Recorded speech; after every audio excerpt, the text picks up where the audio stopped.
Alright, real talk.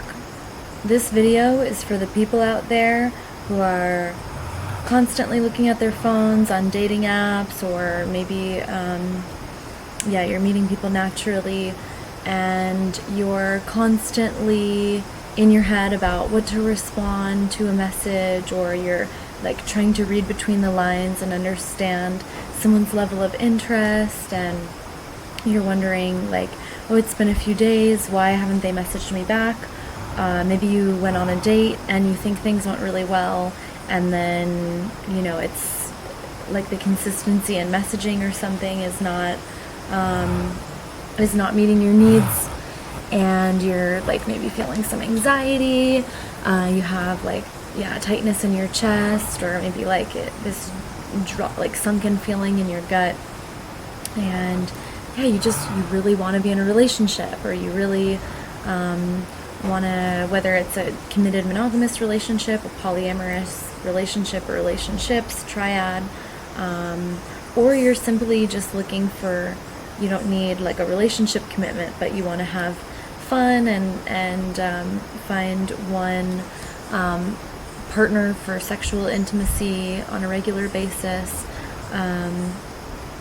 Whatever your desire, it's not being met, and you're wondering like why you have this pattern of meeting people and then maybe they're ghosting, or meeting people and then the interest seems to dwindle, and just experiencing this anxiety in dating.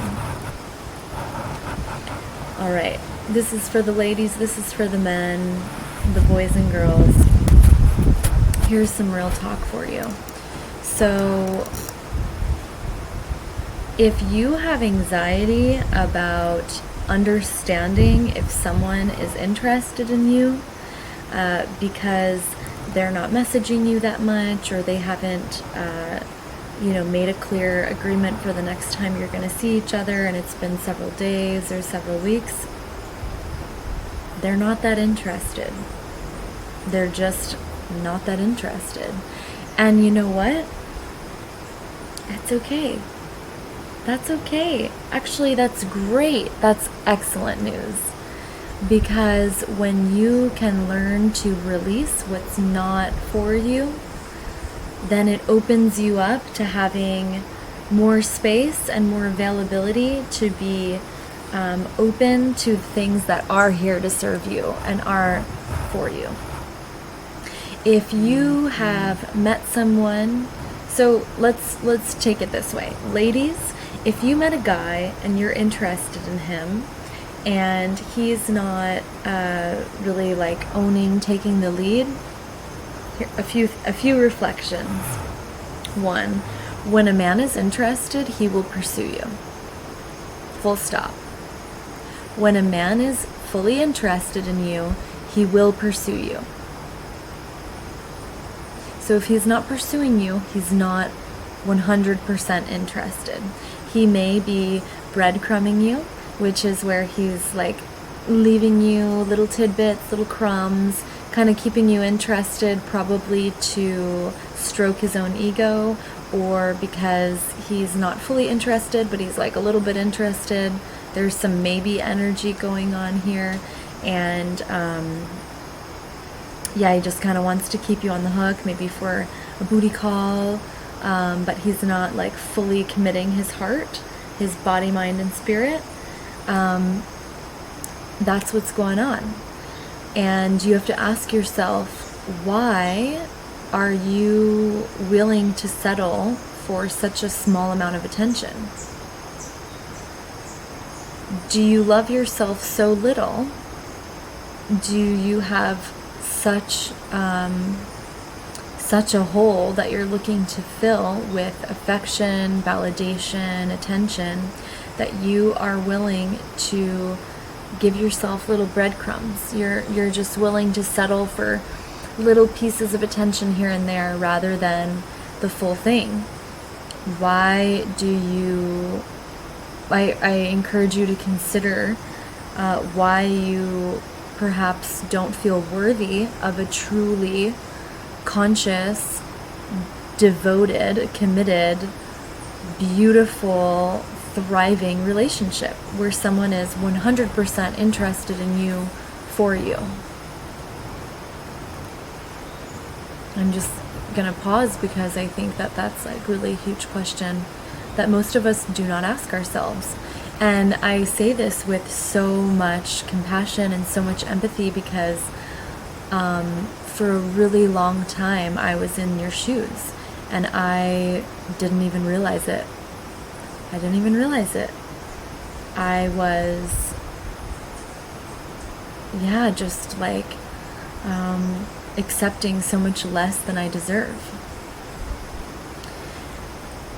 So for the men, if you have a woman that you're interested in and you are pursuing her and she's not so responsive to you reaching out, she's kind of like messaging with you but not, or talking with you on the phone or talking with you in person, but she's not like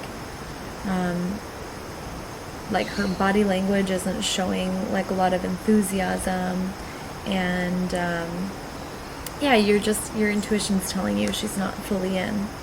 Listen to that. It's probably very accurate.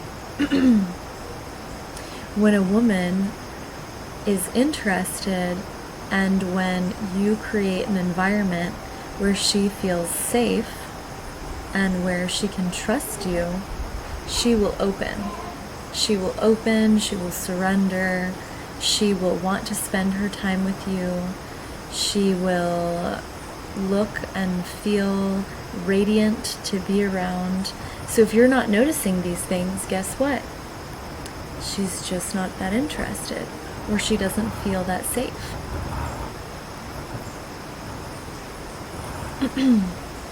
When a woman is truly feeling safe and interested, then relationship is possible. And I ask you, why are you chasing girls who are not interested in you? Do you believe that you are worthy of true connection? Do you know how to find true connection? Do you feel truly connected to yourself? So the journey is within, both men and women. For our non-binary folks, the journey is within. If you are wanting to feel less anxiety and less stress and just like uneasiness about dating and pursuing relationships and connection with others, intimacy with others, you have to first learn, and I, in subsequent videos, will continue to help you explore these topics and to give you like step-by-step processes of how you can turn these things around and really own your worth and your self-love and connection, and begin to have really juicy relationships, manifest all of your desires in life into reality. Everything is possible. But really the journey is within. It's an inward one. It starts with cultivating a relationship with yourself and really loving and honoring yourself. And when you truly love and honor yourself, you will no longer be interested in someone that's not interested in you. It won't even cross your mind. You will no longer have these stresses and tensions in your life. When I meet someone that is not for me, I look at it as a win. Great. Now I don't have to spend time and energy like wasted on wondering what's going on and if this person is interested and blah blah blah, when it's a no. It's a no. I can take the no and I can move on. I can move on with my life. I can spend my time and energy on other things. And yes, maybe I want a relationship. I want to manifest a relationship.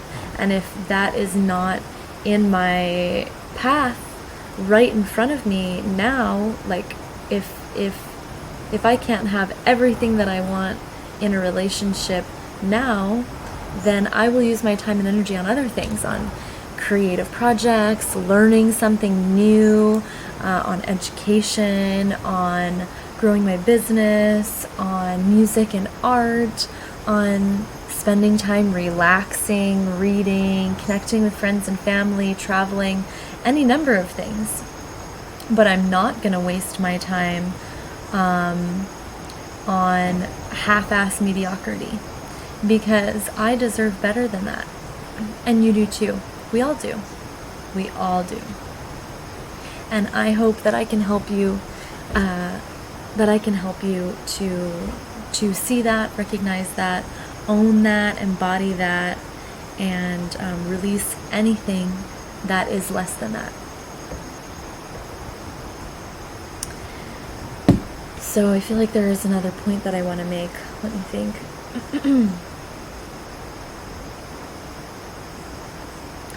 Yeah, so